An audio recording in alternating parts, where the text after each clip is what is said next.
After keyframing the first 4 positions of the walk cycle, we need to keyframe the next 4. And the best way to do this is to just copy the first 4 and paste them to the next 4, because the positions are the same, only opposite. So the right leg becomes the left leg, and the right arm becomes the left arm.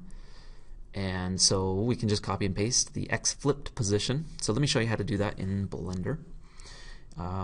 After getting the first 4 keyframes right, I'm going to go back to my first one, and I'm going to move my reference image to number 5, and it's the same as number 1, only opposite.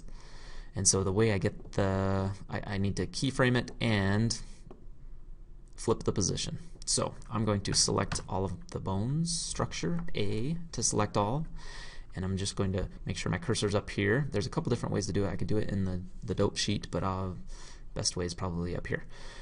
So I'm going to copy it, Control C, and what I'm doing is copying all the positions of all the bones. And then I'm going to move my frame position to the next location for the next keyframe. And I'm going to paste, except not do a Control V, I'm going to do a Control Shift V, and it pastes the position only flipped. It's the X flipped position, it's called. And so now I've got it there. I need to keyframe it, so I'm going to hit I on the keyboard, press I, and I've got my available keyframing set right here. If not, you have to select available. And it puts a keyframe right there. I've got my dope sheet up so I can check it. And it looks good. Sometimes it will slide from 4 to 5. It slides in a weird way. If it does that, that means you didn't paste the X flipped position. I'll show you on this next one. Okay, so I'm going to put the timeline on the second keyframed position, and everything's selected still. So I'll just make sure my cursor's up in the 3D view, and do a Control C to copy it. I'm going to take it to the next position, and this time I'll just do a Control V to show you how that works and how it's wrong. So after I paste it, I'm going to hit I to keyframe it, and now watch it slide back.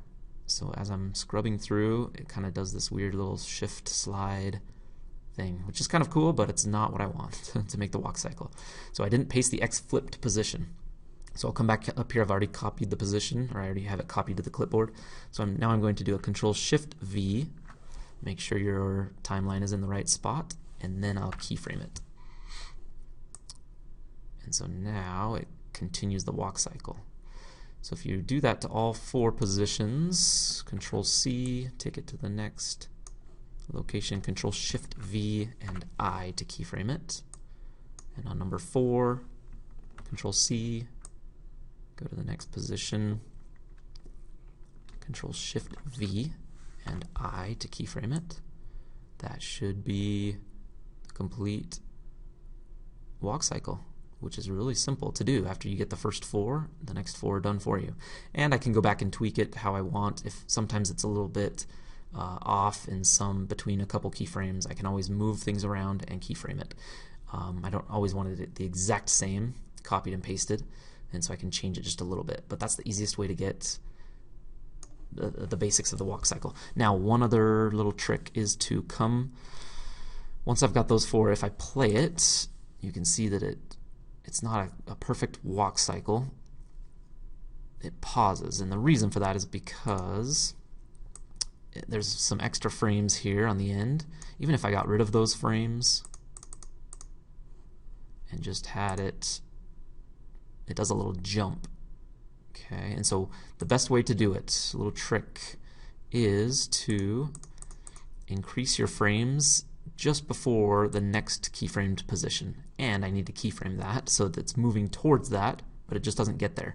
Once it skips back, then it gets to that first keyframed position. So I'm going to go to number 1 keyframe. I'm going to copy those positions, Control C.